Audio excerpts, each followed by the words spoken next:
Est-ce qu'il vous arrive d'avoir rien envie de faire et puis de voir vous dites ah, il faudrait que tu fasses ci, il faudrait que tu fasses ça, et pourtant au fond de vous il n'y a aucun élan de le faire.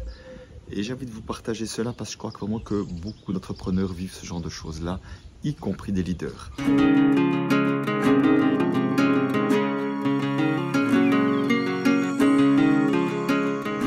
Avant cela, je suis Christian Junot, expert de la relation à l'argent en francophonie, auteur et co-auteur de plusieurs livres dont Ce que l'argent dit de vous, le best-seller, sur le thème de la relation à l'argent justement. Alors là aujourd'hui je vous fais une vidéo, je suis au Portugal, non pas très loin, en Espagne, tout près de Gibraltar, où je suis avec plein de leaders dans le cadre du cercle d'excellence de Martin Latulippe. Et puis on a l'occasion d'échanger entre nous ce matin. Et au fond, c'est intéressant de voir que tous ces leaders qui ont un certain succès dans leur projet, dans leur entreprise, autrement ils ne seraient pas là, ils ne seraient pas dans ce cercle quand même plutôt restreint, ont tous leurs défis. À peu près tous leurs défis ont des moments compliqués et la plupart, en tout cas, tout n'est pas rose. Parce que souvent, de l'extérieur, on imagine que tout va bien, que tout est facile, qu'ils ont la belle vie, qu'ils ont réussi une fois pour toutes et tout et tout. Pas du tout, ça je peux vous le dire. Et moi-même, on faisait un exercice où on regarde un petit peu le passé récent, quels étaient nos défis, qu'est-ce qu'on était content de célébrer, le présent et le futur, qu'est-ce qui nous mettait en enthousiasme. Et je faisais l'exercice sur le futur aussi. Et au fond, qu'est-ce que je voyais? C'est que je voyais différents projets que j'avais, mais il n'y avait aucun qui me mettait de donner de l'enthousiasme. Aucun de l'enthousiasme, parce qu'au fond, ce que j'ai pris conscience, c'est que la seule chose qui me faisait envie dans le futur, c'était de me créer un agenda avec plus d'espace, créer un agenda avec un rythme qui soit plus doux pour moi, qui soit en tout cas différent de ce que je vis de ce premier semestre où vraiment il y a beaucoup trop de choses pour moi. Donc, je trouve intéressant de voir que là où j'en suis, juste là aujourd'hui, j'ai juste besoin de tranquillité, j'ai besoin de me poser et rien d'autre me fait envie. Et tout à coup, il me venait, wow, mais n'oublie pas, tu n'as déjà pas fait de vidéo sur YouTube la semaine passée, tu vas comme pas en faire une à nouveau. Puis d'abord, je me suis dit, ben non, effectivement, je ne vais pas en faire, et tant pis, ma foi, c'est pas plus grave. Je sais bien que vous n'êtes pas là à attendre impatiemment 10 h le matin dimanche pour que ma vidéo sorte. Je ne suis pas, en tout cas, mon ego. Même mon ego n'arrive pas à me faire croire ça. Et à un moment, je me suis dit, ben non, tu ne vas pas faire de vidéo. Et j'étais en train d'écrire mon équipe pour ça. Jusqu'au moment où j'ai dit, mais finalement, si tu partageais juste ce que tu vis là maintenant, ben je suis sûr qu'il y a de nombreuses personnes qui vivent cela parfois aussi, qui n'ont juste pas d'élan, juste pas d'envie, qui n'ont juste plus d'entrain, qui n'ont plus de feu intérieur. Et vraiment, c'est ce que je sentais là aujourd'hui.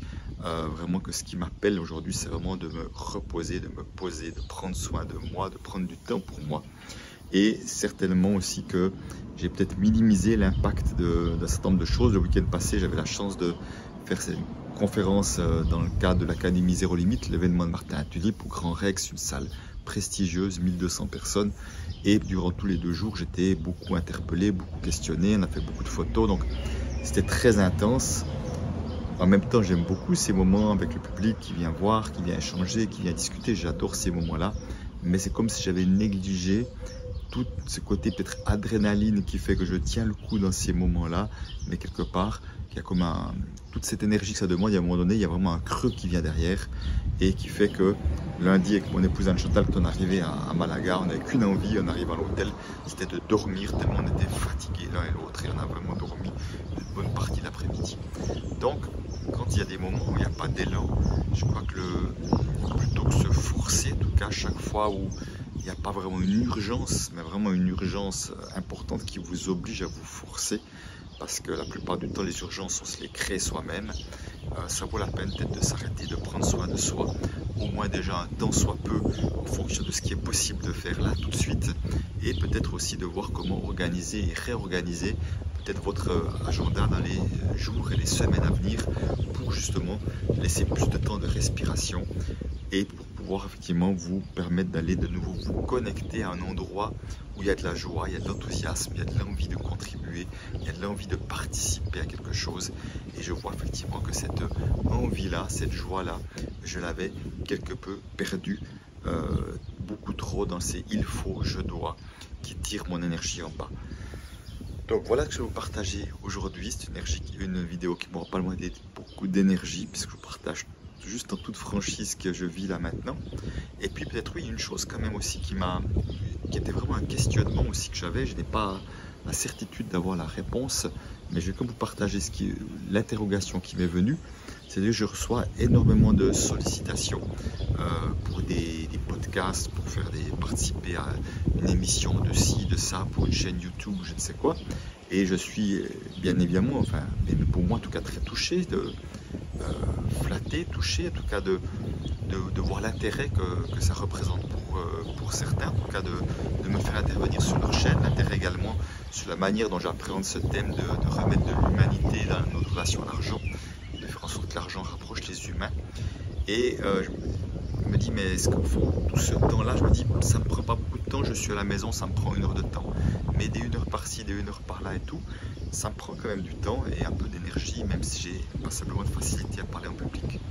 Et je me suis demandé si c'est oui aussi parfois de moi, que je faisais, je dirais avec très peu de non par rapport aux nombreux oui que je fais, si ça ne peut pas venir également de mon enfant intérieur qui est tellement touché de recevoir de l'attention positive, de recevoir de l'intérêt, parce que je pense qu'il n'a pas toujours vécu ça durant mon enfance, qu'il y a comme quelque chose de, je ne veux comme pas dire non, tout à coup alors qu'on s'intéresse à moi. Donc vraiment l'invitation que je vais vous faire, vraiment parce que je vous partage mon vécu, c'est vraiment l'idée de faire des effets miroirs pour vous. Et vraiment se dire au fond, quelle partie, ça vient d'où ce oui, ça vient d'où ce non, parfois en réaction qu'on peut avoir, et comment pouvez-vous apprendre à vous écouter toujours plus finement, effectivement, pour éviter de tomber dans des moments de trop grosse fatigue, éviter de vous épuiser, voilà, parce qu'encore une fois, quel que soit le niveau de là où on est comme entrepreneur, tout cela est un risque qui existe, et c'est important de le savoir, d'en être vigilant. Voilà, j'espère que malgré le vent qui est autour de moi, vous aurez le son était suffisamment